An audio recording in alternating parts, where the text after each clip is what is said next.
What's up, everybody? Levin back here today. I got Michelle with me. But first, before we get into anything, Michelle, Rob spent money on these, so I'm going to use them for him because it will make him happy. He's probably watching because he's been texting me. So here's the intro, Rob.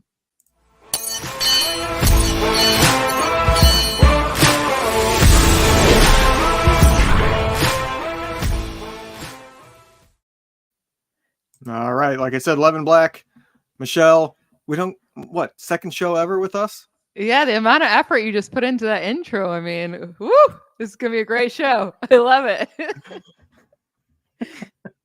Yeah, I'm not Rob. I don't fake energy. We are here. We're here to talk serious. So I'm serious, okay? Hey, it's the off season. You got to have some fun or else you're going to go crazy. We're trying to come up with content here in June. It's not just the off season. Yeah, it's the dead period of the off season when Rob decides he can go on vacation. He's probably been sitting like this all week. Disney World.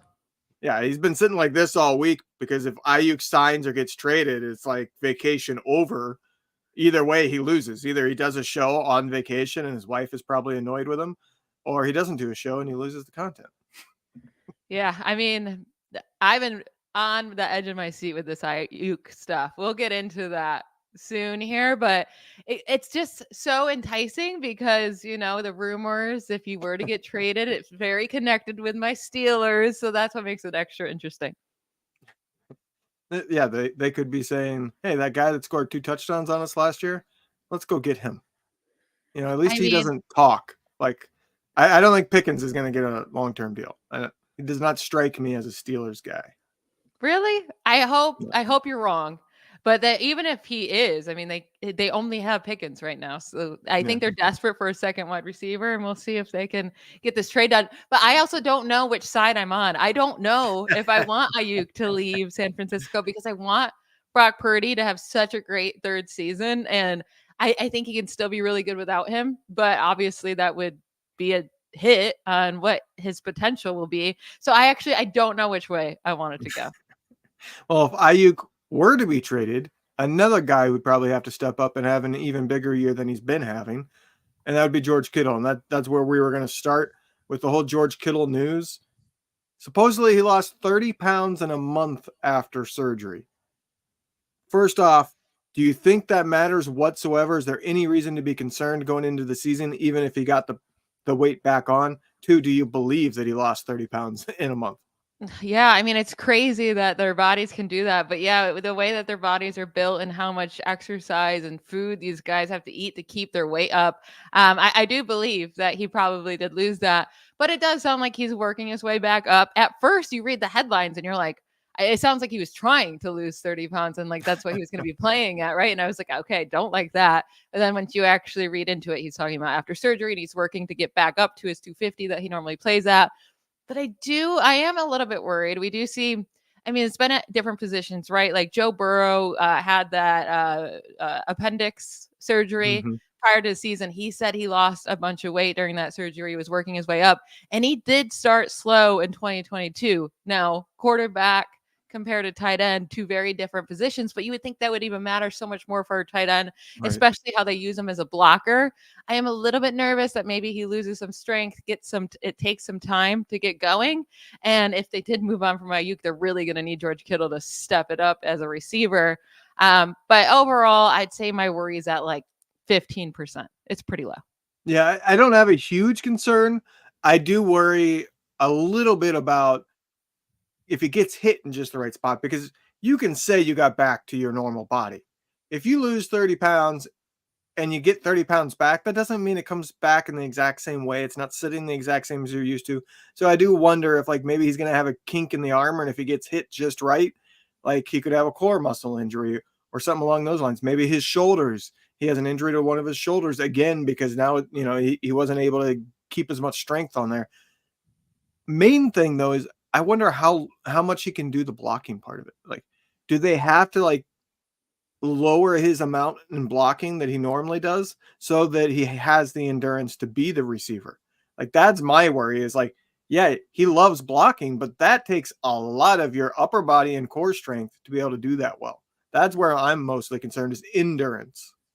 I will say if they use him less as a blocker, I think that's a good thing for this offense. I want to see him used more as a receiver. And I know they Sure. have so many options and it's hard to get everyone the ball, but I do think he's a difference maker when you get that ball into his hands. We know what he can do after the catch, like just make defenders look so stupid. So I do think they use him too much as a blocker. And maybe if this does push him away from that, but also like you mentioned other injuries, right? Like I don't think it's ever healthy for a body to go from minus 30 pounds to plus 30 pounds, like within a 6 or 9 month period.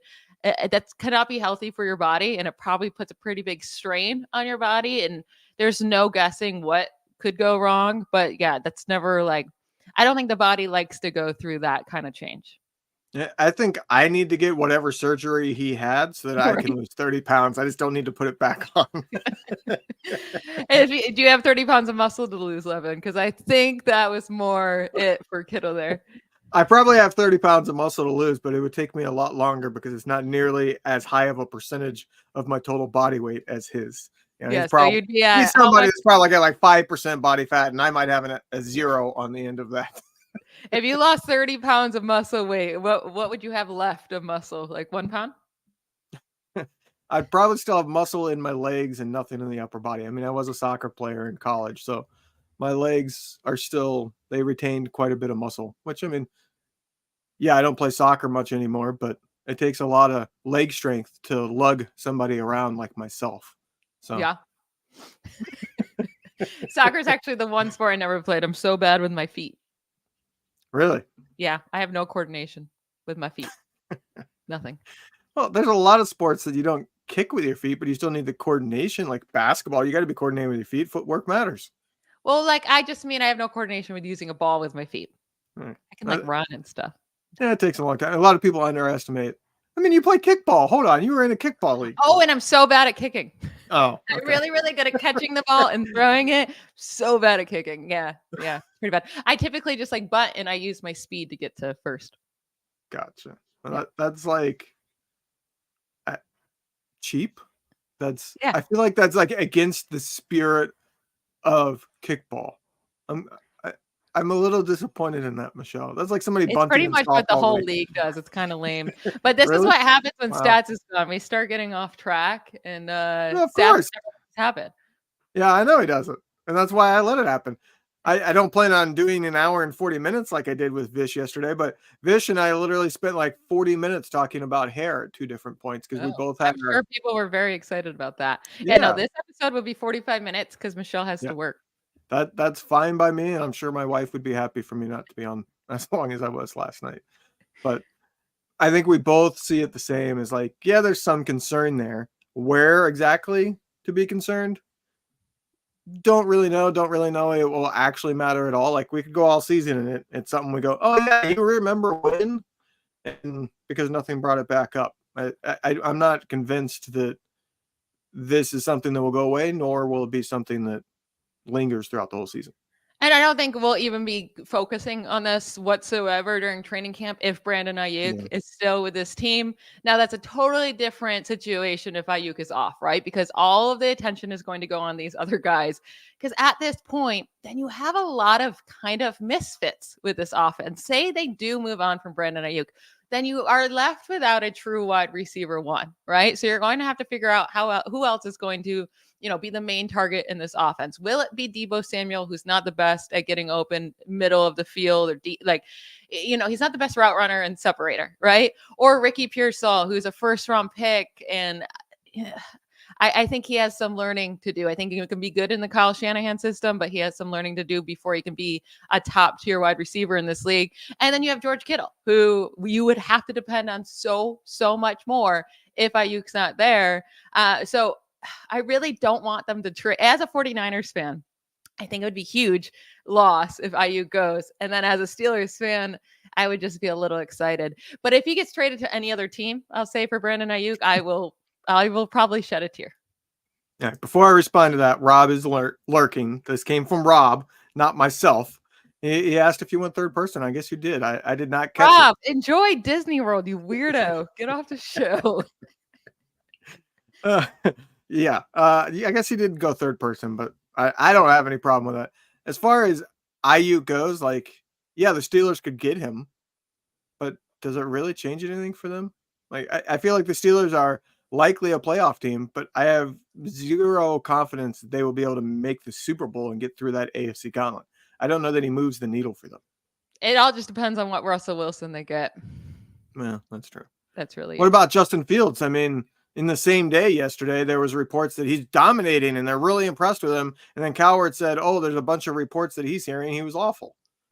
In terms of this year, I want it to be Russell Wilson gets given the full chance. Now, obviously, if he's not playing well, the issue is this team won't be losing, right? So they're going. I just think Russell Wilson's going to get this whole year. They'll get to see what Justin Fields is in practice. Maybe he'll get to come in late in games, or maybe week 18, or maybe Russell Wilson gets hurt. But I think that's the only way we see Fields, and maybe he's a future, but he's not this year. Now you're, as you said, a Steelers fan. So what's fair compensation if this happens? Listen, people are like Steelers fans think they can just get him for like a third rounder. Like they're I have seen. so low. I think a fair compensation would be at least you got to give 1 first-round pick. And then you guys can have Dan Moore because for whatever reason you want him. If you want some tackle depth, a first, a third, and Dan Moore. I'll throw at you. Yeah, it's probably fair. To me, there's no trade I want this year. Yeah. And that's what Vish and I were talking about last night when we talked about this. Like, you're either all in or you're not. Like, to me, I think if they trade Brandon Aiyuk at this point, that's them admitting, we're not really all in. We're not. We want to win the Super Bowl, but we're going to protect our careers and not keep everything in one basket to try to go all out for a Super Bowl. It wouldn't make a ton of sense, right? If you're going to trade him and you weren't going to pay him, it should have been during the draft or before the draft. So you can add pieces to help you win this year for this Super Bowl. Like you're not going to have this core together much longer. It wouldn't make sense that you're getting, a compensation for next year where guys can help you next year. It's like, no, this is the best chance you have at winning the Super Bowl. So I really don't think it makes sense for the 49ers whatsoever to trade him. I think they should pay him.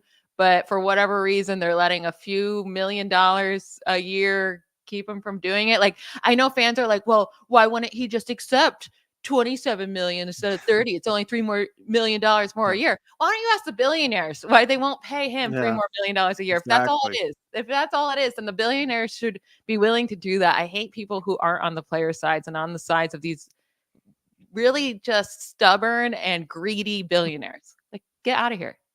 Not to mention, I mean, like, you can say, why wouldn't he just take less? Okay, if you were offered $120,000 a year and the next guy over doing the exact same job is doing 125, are you going to accept the 120? No, you're going to be like, no, I know you're paying somebody else to do this exact job with this exact company that's going to sit right next to me, 5,000 more. You're going to hold out for it. Like, everybody holds out for what's fair. Well, that's just called being a woman. Well, yes. I didn't know if you were going to go there or not. I saw you react when I said it. I was like, I wonder if she's going to go to the gender equality route of, women are underpaid. That's just pretty much all women in all companies. We're sitting next to a man making way more than us while we do 10 times work, doing the same job. Yeah. Yeah, you're not wrong. At least, hey, we have equal pay. Hey, look at that. Law pays us equal.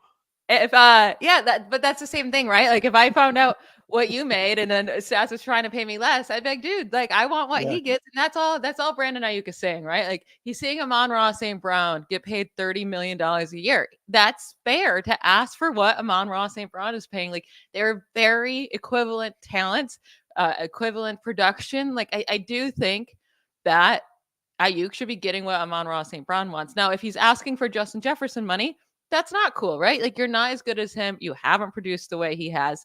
So that would be different, but he's not asking for that because what it was, Chad, how do you say his last name? Ochocinco? No, it wasn't Ochocinco. Who's his Who you're talking about? TJ Houshmandzadeh? Oh yeah, TJ Houshmandzadeh. Yeah. Right. I cannot say last names, especially that one. But he said he seems to be very close to Aiyuk, right? And he said if they offered him Amon-Ra St. Brown money, like pretty much that'd be accepted right away. Yeah. Just I don't get what's holding them back when they already have the contract that he wants. Like they know what it is, and it seems very, very fair. Let me burst your bubble a little bit on the Steelers aspect of this. How confident are you the Steelers are willing to pay him? They don't pay wide receivers. They paid Antonio Brown a lot of money back in the day. Sort of. I mean, they also got rid of him because they didn't want to pay him. They didn't want to pay Levin. Oh, they got rid of him because he was a headache and wanted off the team. He didn't even play week 18 or week 17 at that time. Well, that's true. Yeah, he did sit out at that. But they don't pay their stars. I mean, there's been plenty of guys that they have let go overpay, especially wide receivers like Santonio Holmes, Black Skull Burris. There's a bunch of guys that they've traded for or traded away because they didn't want to pay. Hines Ward and Antonio Brown are the only ones that they've paid. And even that, like I said, Antonio Brown didn't last. I don't have a whole lot of confidence that the Steelers are willing to pay him. And the Steelers also don't negotiate in season. So like they have a hard deadline, unlike the Niners. Yeah, I'm not worried about them paying at all, especially like if they're going to trade for him, they would be willing to pay him. But also they do pay their stars. They're just smart about when to get rid of wide receivers, right? Like also the Antonio Brown thing had nothing to do with money. It was just him wanting out and him being a crazy person. I mean, they paid him until the very last seconds when everything fell off the rail there. But they've also paid TJ Watt top money at that time. They paid Minkah Fitzpatrick top money at that time of when he got it. Like they're willing to pay their guys top money. Defensive guys, yeah. I don't think they pay the offense. They paid Ben a lot. They paid him a lot, but he was never top. If I remember correctly, he never reset the market for quarterbacks. I just like if they think it's willing, like they're just smart about it. If they think it's willing to pay somebody, they will. If not, like those wide receivers they were nothing when they left. That's true. Plexico Burris went and shot himself in the leg. Yeah, they've had some. Antonio Holmes went and was mediocre with the Jets.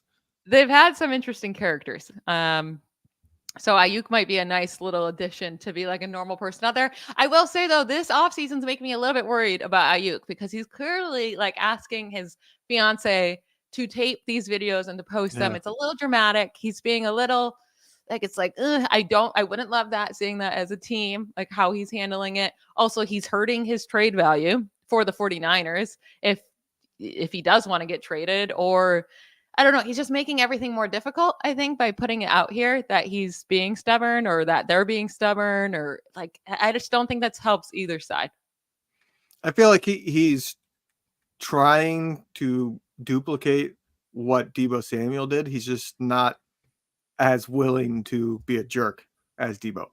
You know, Deebo was doing the whole cryptic tweets and then would come out a couple hours like, no, it has nothing to do with football. What are you talking about? You know, he actually demanded a trade and talked about it.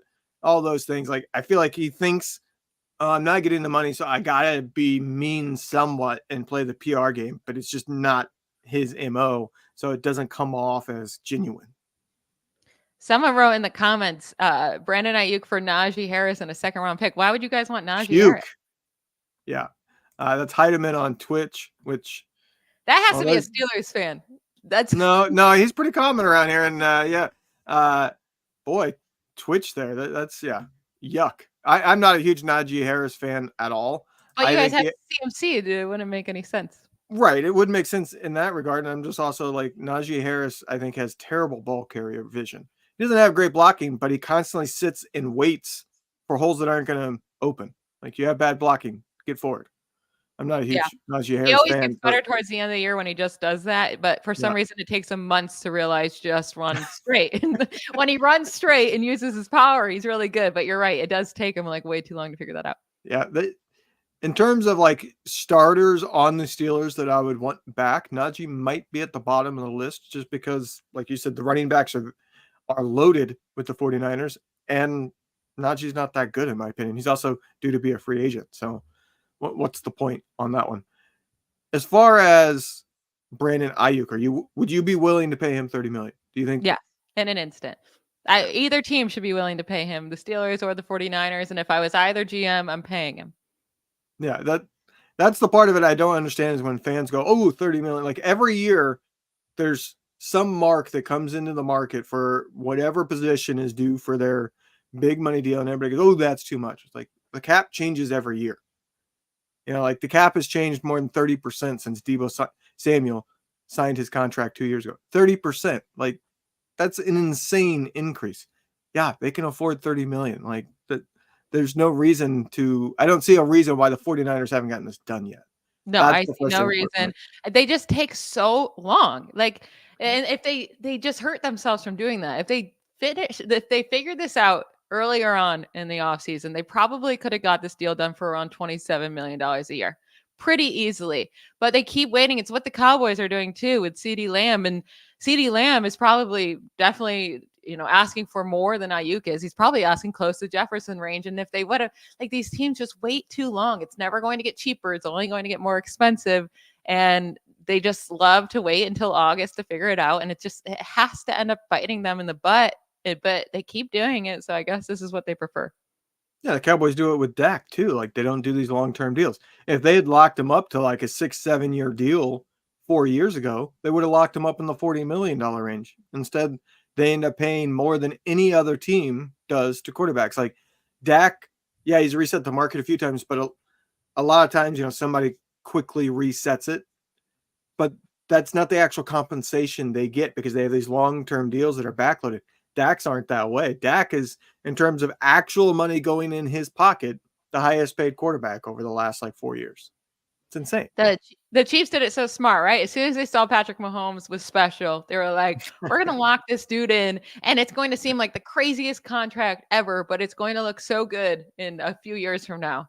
And at the time, it was like, holy moly, Mahomes is making so much. And now it looks like they have a steal. Now, maybe in a couple of years, Mahomes will be like, hey, let's redo this contract. But they have been getting a steal from Mahomes now for the last, 2 seasons? It's been great.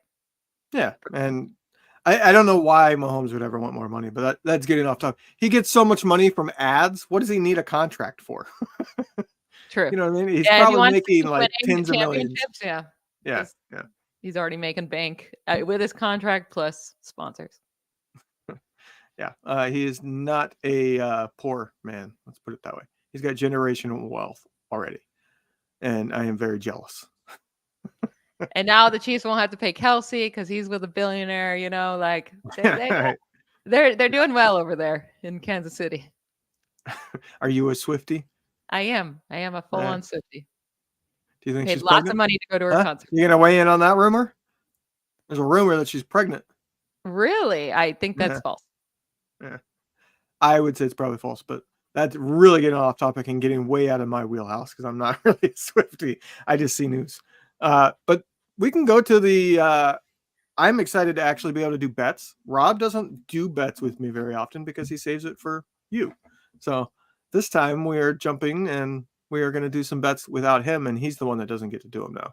Oh, yeah. The team wins are out. They're ready. I don't know how long they've been out for, but there's some interesting ones in the NFC that I'm excited to get to. But I feel like we should start with the 49ers, right? Because their win total, I think, is personally rude. They have them at 11.5, and I know they only had 12 wins last year, so maybe it's not rude, but I think they destroy this win total, and I'm smashing the over. I think I've already called it. I think they go 17-0. So clearly I'm smashing the over.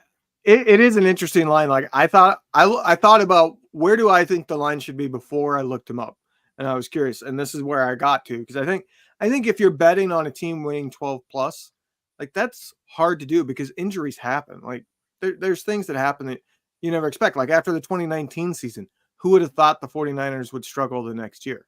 It's hard to predict. So that's where you get into that. So 11.5, like, yeah, I'm taking the over, but I also never feel like, oh, yes, awesome. That's a great bet when I'm betting on a team winning 12 games.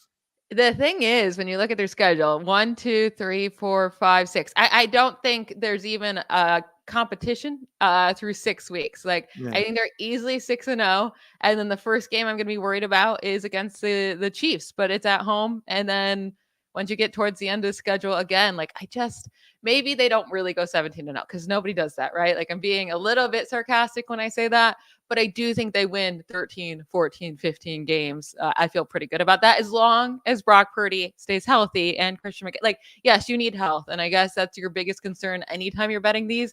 That's why personally betting the over or under for wins, it's not really worth it for me, right? Because it's not like you get extra money. You're still just getting like plus 120 or minus 120. Like, you're not winning all that much on your bets, and you have to wait so long to get your money, and you just have to worry about health throughout the year. So I do think these are kind of the stupidest bets out there to take, but I still love to talk about them. Yeah, I'd rather bet on like the Niners winning the NFC or something like that, where there's bigger odds. I do find the odds part of this bet interesting though, because the Niners over is plus 105, but the under is negative 125.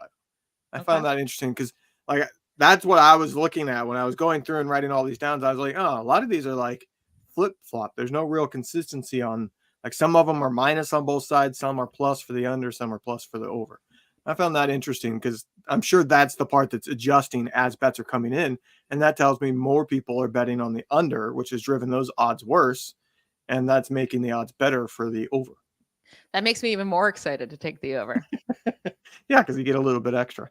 Yeah, Yeah. that's definitely true. We can go to the assumed second place team, and that would be the Lions, in my opinion. There are 2 teams at 10.5 or 3 teams at 10.5 wins for the over and under, but I think the Lions are the most popular second team. And I I mean, do think it's an interesting one.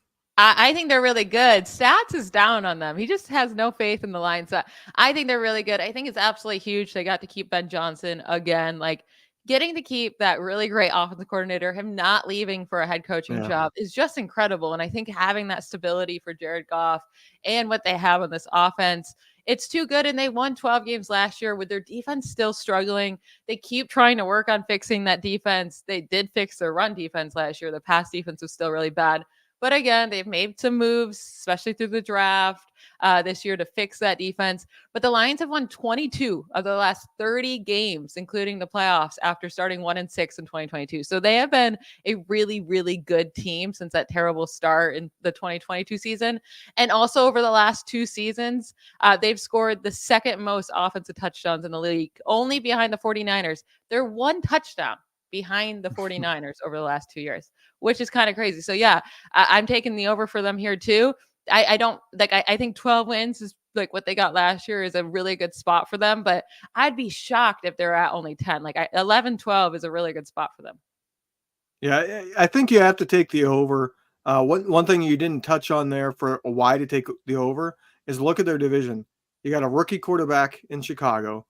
Could they be better than they were last year? Sure, but they're not going to be great. Like the CJ Stroud Houston Texans are an anomaly. They're the outlier in terms of rookie quarterbacks. And then you have Minnesota, which is massively worse. You still have Green Bay there. They split those last year, though. So it's not like they got to still get 2 wins out of Green Bay. They still, if they split them, they're in the same spot as last year. And like you said, they had 12. So I think it's definitely an overbet. The only reason why I wouldn't feel great about the overbet has more to do with history. It's the Lions and it's Jared Goff. I don't really like betting on either one of those guys to succeed. I feel fine about it. I like Jared Goff. And what's really nice is a lot of his away games are in domes, which we know he's so much better in a dome. So really it's like the Packers he has to play outside and the Bears. I think those might be the only 2 outdoor games he has all year long, which is really, really crazy. So I think that's a huge part of it as well with this over win total. Yeah, that's a good point. That's one of the underrated things in betting is looking to see how many actual outdoor bad weather games they have for people that struggle in bad weather. Like that was a big thing. I grew up in Colts area. That was a big thing for Colts fans. They would look at the schedule every year and like, how many times does Peyton Manning have to be outside in the cold? Yeah. You don't have to worry about that when you have a quarterback like Josh Allen or Patrick Mahomes. So when you have Jared Goff or even, I mean, there's a little bit of that with Brock Purdy, right? Like I know he played in the cold in college, but we have seen he is much better in warm games than cold games. There haven't been too many cold games throughout his career yet, but hopefully that trend kind of stops from what we've seen in his few cold games. Yeah, I think Rob definitely hit the nail on the head when it came to the rain. He was on that early. Purdy definitely seems to struggle in the rain. I think the cold is still kind of if you had to bet, you would bet that he struggles in the cold, but we haven't really seen enough to know whether or not he's going to really And I think struggle, that's which really is for cool. all these. It's not so much about the cold. It's about what the other weather is with it, right? Is it windy? Is it rainy and cold? Is it snowy and cold? Like wet and cold is very different than I think most of these guys are completely fine if it's 30 degrees and sunny. Like, I don't think that Yeah. messes with really any of these, and not windy. It's the other parts that normally come with these bad winter, like these bad weather cities in the winter. It's not just the cold.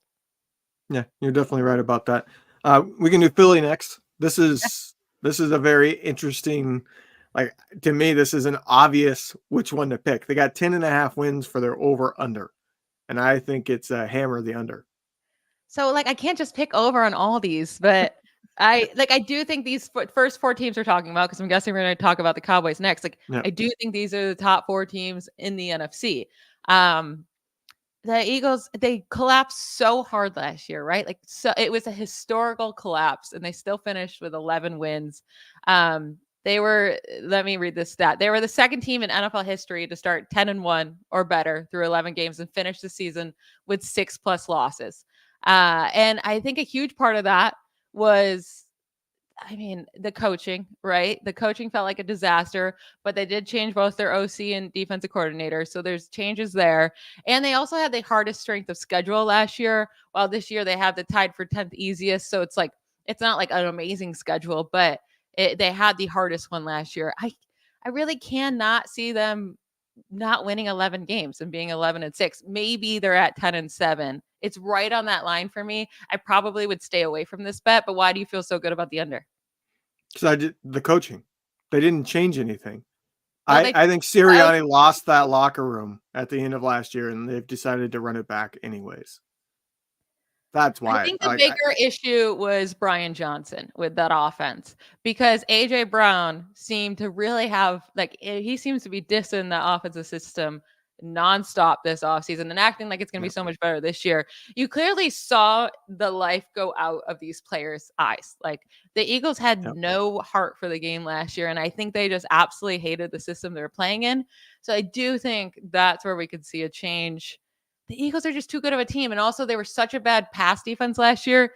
They worked on fixing that this offseason, right? And maybe it's depending a little bit too much on rookies, but they still do get to learn behind Darius Slay and James Bradbury. Like, those are really good players for these rookies to get to learn behind. And these, I mean, they got two guys that were supposed to go in the first round, and they got them in the first and second round. So I do like what they've done this offseason. Maybe Jason Kelce leaving is an impact, but I don't think it's that. Like, he is so good, but I don't think that's going to change the tush push all that much. I really don't. Like, maybe instead of completing 100% of tush pushes, they complete like 97%. It's still going to be completely fine. And I'm actually shocked they didn't ban the tush push this offseason, but them not banning that, the Eagles are winning probably exactly 11 games.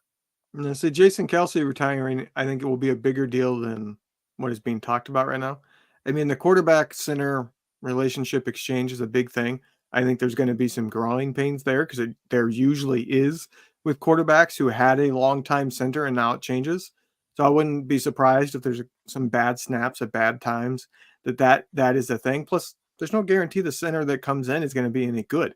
And that's one of the things that's made them so good, is that their offensive line always got push on the inside, because Jason Kelce was so good. He's one of those guys that, like, he got better every year. Like, even when he retired, he was getting better still.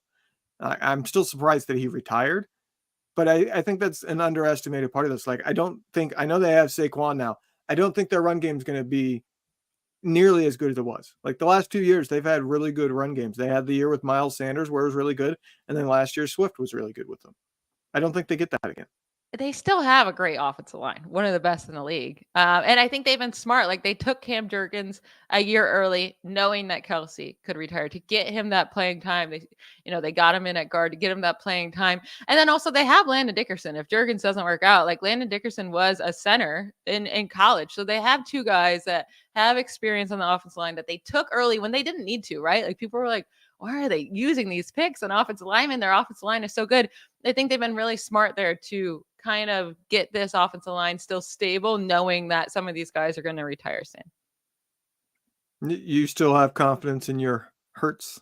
I know he's. Yeah, Hurts is fantastic. He had too what many about Fields? What happened with Fields? I got to give you some here. Yeah, well, I mean, Hurts is fantastic. He's one of the best quarterbacks in the league, but he's got to control the turnovers a bit more this year. But hopefully the system helps that, right? Like, he did not turn over the ball like at all in 2022. too much in 2023. And that was really the only difference in his play. If you look through his stats, nearly identical. It's actually, they were better this past year. It was just the turnovers, which is a big deal. And he has to fix those. But turnovers are all over the place. You can get unlucky and then lucky. So I don't expect it to be as bad with the turnovers this year. I do think the Eagles are the team, especially in the NFC, that can go either way. I think they could completely fall apart and be like a 5-6 win team where everybody's like, they're just constant drama. Or they could get their crap together, get back to what they were for a majority of last year in the beginning and win 12 plus and be the number one seed again. I think there's one or the other. I don't see much middle ground. Either Sirianni still has the locker room or he doesn't, is the way I view it. Absolutely. Like if they're not winning games this first half of the season, I think Sirianni's gone so quick. I think he's on a very, very short leash and he is gone. Like he could be the first coach fired or he's going to save his job and they're going to be great again. Like those are the only two opportunities. Like those are the only two outcomes. Yeah. And now how the Eagles do affects a lot about the next team because it's the Cowboys. They're in division. The Cowboys are a really good roster that did nothing to improve it. So it's really like hard to predict for them.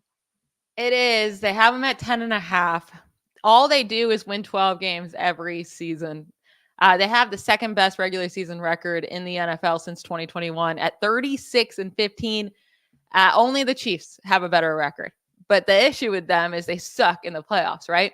Because they have such a great core of players. They have the Dak Prescott and CeeDee Lamb and Diggs and Parsons and Deron Bland. Like they have a really good core of players and then some guys on the offensive line.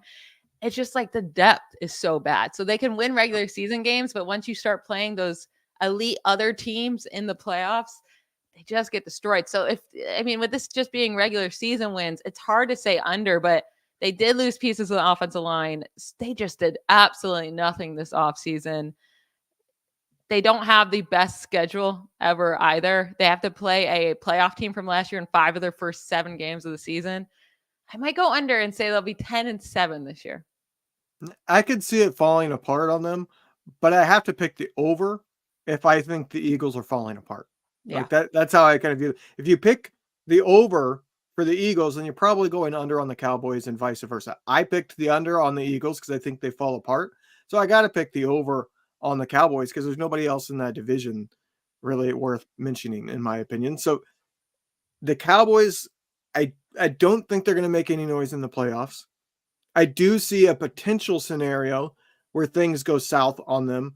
And I think that there's probably some discord there in that locker room where they're looking at Jerry Jones going, are you going senile or what? You did nothing to help us. So I think things could kind of turn there a little bit. And I do think that I got McDonald stuck in my head. The head coach, what is his name? Mike? Mike McCarthy. Thank you. I do think that the team probably sees Mike McCarthy as kind of like the stooge of Jerry Jones. So that's why, like, if it does go south, if they lose a lot of those games to the playoff teams early that you mentioned, I could see them kind of turning on that coaching staff and being up, kind of taking their anger. They can't take it out on Jerry, so they're gonna stop listening to McCarthy, and that's how things go south on them.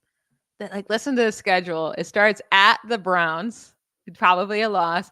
Then they get the Saints at home, probably a win. Versus the Ravens, probably a loss. Giants at the Giants, that should be a win. At the Steelers, versus the Lions, at the 49ers, at Atlanta with now Kirk Cousins there, and then versus the Eagles, and then also versus the Texans. Like brutal first 11 weeks of the schedule. Yeah, it could definitely fall apart with that schedule. That I would say that makes me want to. Yeah, I have to pick over under, but this is not a bet I would ever make. Like I wouldn't put any of my money either way with the Cowboys because it's just there's too much unknown there. I will say Heidemann here, so redeemed himself by coming in and saying he likes the Zimmer hire. That is true. Like their defense should be improved because I feel like their defense, it was all about the big play. And there wasn't enough consistency there. And I think Zimmer will bring some consistency there and have them not gambling on trying to get interceptions and being this is either a 40-yard catch or an interception nearly as much. Yeah, I'm not worried about their defense. I think like just the weapons they're giving Dak and the offensive line, that's what I'm worried. The offensive line, I mean, letting go their center and Very then also, aging too.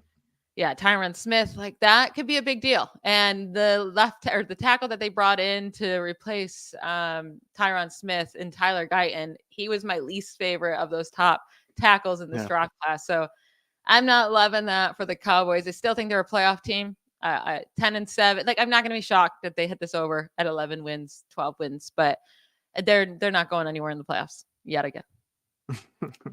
Speaking of teams that might not go anywhere in the playoffs, we got to touch on your favorite team, the Packers. Oh, yeah.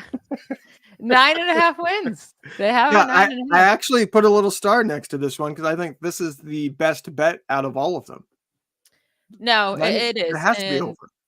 yeah, they had 9 wins last year, but we know how much better they were in the second half of the season. Right. The Packers have made the playoffs in 4 or 5 seasons under LaFleur. Like, I think they're going to make the playoffs again in this conference. Now, they could still make the playoffs at 9 wins, but their schedule is technically tied for the 4th toughest among all teams, just based on like the team, their opponent's win percentage of last year.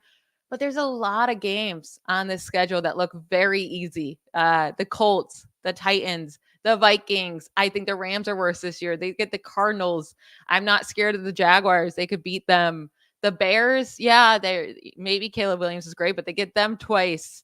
The Seahawks, I think they're going to be bad this year. The Saints, they can beat them. The Vikings again. Like, a lot of bad teams they get to face. I think they're going to be at least a 10-win team this year. It all comes down to Jordan Love. If he can play even close to how he played that second half of the season, they're going to be a good team. They were super young last year. They have some experience under their belt now. They should win 10 to 12 games this year. Yeah, I look at it as they won 9 games. Kirk Cousins, they had to play against before he got hurt. And they had terrible luck when it came to injuries to their wide receivers. So you got to think that that's going to be better. That's part of the reason why they got better at the end of the year, because somebody like Christian Watson finally got going at the end of the year, finally fully recovered from his injuries earlier in the year. And I just think that they are a better team now than they were last year. Yeah, they lost Aaron Jones, but they've been able to replace him. I think the offense will be every bit as it was at the end of last year, and their defense shouldn't be changed either. So if they could win 9 games last year when they were learning and struggling with injuries in the first half, and Minnesota in their division is much worse than what they had to face, there's no reason why they shouldn't win 10 games. If they don't win 10 games, there will probably be a lot of talk about, is it time for LaFleur to go? I don't think it'd be time for LaFleur to go. I think they'd be saying, I mean, maybe they pay Jordan Love this year, but they might say, was it a mistake to pay him if they paid him already? Or if they don't give him that extension before, it might say, maybe not. Like, I think the scapegoat of this team, if they don't win 9 games or win 10 games, is going to be Jordan Love, right? Like, I don't think that's put on Matt LaFleur. I will say they have an interesting schedule because weeks 13 through 16, 4 straight games, they have to play in prime time. That's going to be a really interesting stretch for such a young team to play 4 straight games in prime time. And it's against the Dolphins, Lions, Seahawks, and Saints. So, like, if they're kind of in the struggle bus here to start the season and maybe they're, 500 and they have to go into these primetime games, there's going to be so much focus and so much media attention on this team because they're going to be, nationally televised games each of that week of that month in December. They're going to have a lot of pressure on them at that time. I'm kind of interested to see how they handle that. Yeah, that will definitely be a thing for Jordan Love, I think. Like that's always something that they talk about with quarterbacks. Who's good in the big moments in the spotlight and who's not. If things aren't going well, then things can spiral. If things are going well, then there's no reason why those games would end up kind of making them falter at all. It kind of depends on, I think, where they're at when they enter that stretch. Yes. Now, as far as this bet, like this is the one that I would actually be willing to put like big money on. All the other ones, it's like, I don't. That's why I don't like doing these bets, because like when you get to over unders, Vegas knows what they're doing. They put him in the spot where you don't feel great either way. This one, I feel great hammering the over. Now, who is the Packers' backup quarterback? Because that's my biggest concern, right? I don't think it matters if you're talking over. If you're talking over under for a team on the season, it doesn't matter who the backup is for any of the teams. If they have to rely on that backup, it's going under. Yeah, probably. But like, Unless they really Brock don't Purdy. have a backup. So that's a little concerning. I'm taking the over here too. I feel pretty good about that. I like the 9.5. The other team I wanted to bring up the teams in the NFC West, like the Rams. I feel really good about the under here. They have them at 8.5. I know they won 10 games last year. I think them losing Aaron Donald is huge, and I think they outplayed their roster last year. Like they shouldn't have won as many games as they did. They shouldn't have looked as good as they did. And I just think that might come back to bite them a little bit. I still think their secondary is going to be weak. They just don't have enough star power on defense, especially with Aaron Donald gone. Matthew Stafford's getting a year older. Cooper Kupp is a year older. Maybe Puka Nacua can do the same thing as last year and Kyron Williams, but I don't know. They have the tied for the fourth toughest schedule among NFC teams this year. I don't like it. I don't like it for them. I think they win 7 games this year.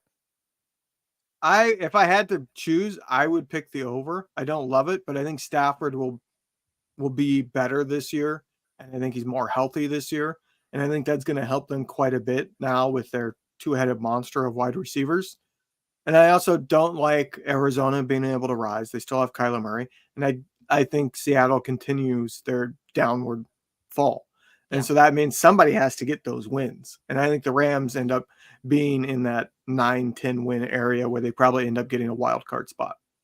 I think they all kind of just eat up on each other. Like maybe they all get one win against each other, and all of them are kind of at that 7-8 wins. I'm not excited about any of these other teams in the NFC West. I actually think this is very weak division compared to what they normally are. They're normally a really tough division. I think they're super weak this year.